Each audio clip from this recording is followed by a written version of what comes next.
Hi, I'm Dr. Sherwana Davis, a psychotherapist, and today I want to focus in on toxic workplaces, in particular, toxic workplaces that are led by bosses who have narcissistic traits. I've done an extensive number of videos about narcissism and in all forms. And in particular, I've also done some on how to survive a narcissist. So if you want that level of detail, I will place a couple of links in the description box below.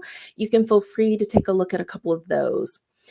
But I want to focus this video particularly on the work environment. There's been a number of stories lately with people that have met with some really tragic ends because of the toxicity in work environments. So I thought it was important to cover it today. Let's start off with the boss who has narcissistic traits. Again, there's a whole list of the types of symptoms and things related to narcissistic personality disorder. But two traits that I want to hone in on when it comes to narcissistic people who are in leadership positions is self-centeredness and a lack of empathy. Those two combinations make the work environment brutal. So let me give you some of the warning signs that you need to be aware of if you are in an environment that's fostered by someone who has narcissistic traits. The first sign is this excessive sense of self-importance. Again, they have to be the center of attention. You will hear about all of their achievements. You will hear about their great escapes. You will hear about them no matter what the topic is. Inevitably, it will return back to them and they will become the focus of attention. Number two is the lack of empathy. And this shows up when it comes to managing people. So, in the work environment, it is common for people to at least try to seek a work life balance. And sometimes people may get ill and need to take some time to recover. So, this particular boss almost makes it a form of a negative reflection on a person's performance if they try to balance out their lives. So, if someone says that they need to take a little time off for the day to be able to attend a child's special event, they may receive some criticism. Or if the person is sick for the day, they may receive some sort of criticism or may be judged harshly for that. So, that is how it shows up. There's just a complete lack of empathy. They will exploit the person without any guilt or shame. The next one is manipulative behavior. And so we see this when it comes to teams. So often this boss will pit team members against each other. If there is an employee that is being targeted, this boss will often isolate them and try to pit others in the company against this person and sabotage their performance and reputation.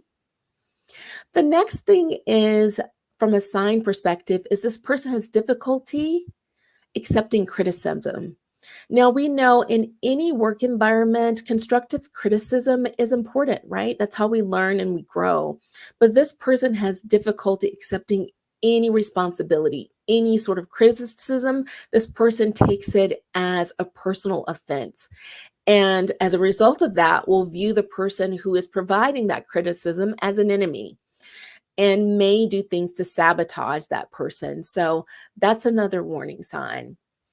The next thing is there's a sense of entitlement. So this person will try to meet the goals by any means necessary, even if it as at the expense of the company's policies and procedures. They have no regard for those things, right? And so they believe that they deserve to have preferential treatment in terms of having exceptions to all of those rules.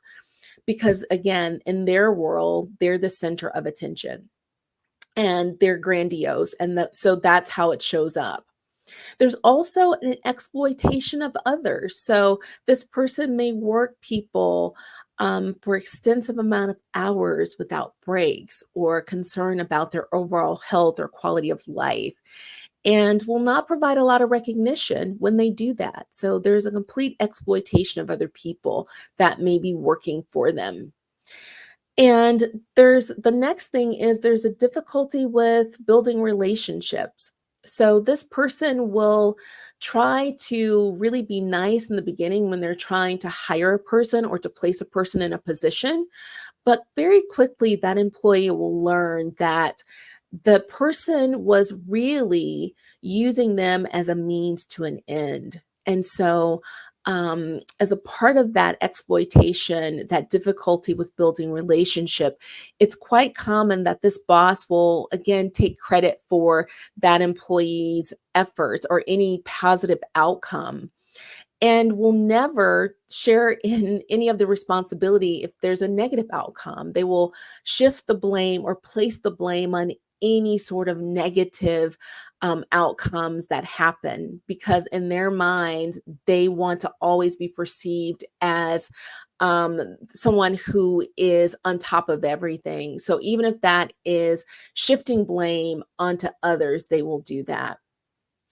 And of course, the impact on the workplace is you have this very toxic environment where people don't want to come to work.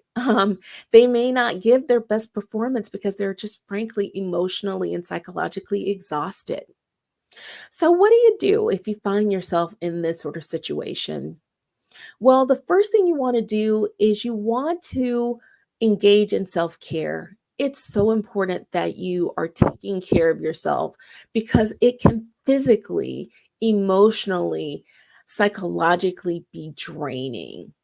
And so you want to do whatever you need to do to restore yourself. That is critical.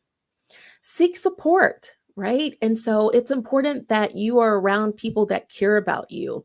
It can be incredibly isolating to be in an environment where you're scapegoated or gaslighted. That is something that can really be draining. So you want to make sure that you surround yourself around people who will really care for you. So that could be friends that you trust, it may be relatives, it may even be a therapist that you reach out to really process all of that experience that you're having in that workplace. So make sure you're doing that and set boundaries whenever possible, right?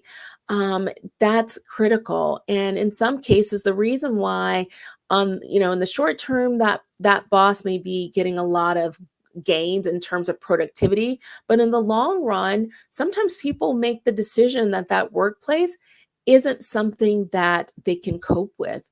And so they choose to explore their options. So they lose that good talent that they initially sought out. So I hope this helps. If you have any things that you've done to survive your workplace environment and you want to share those in the comments to help and support other people, feel free to do that. I also want to leave you with the National Crisis Line.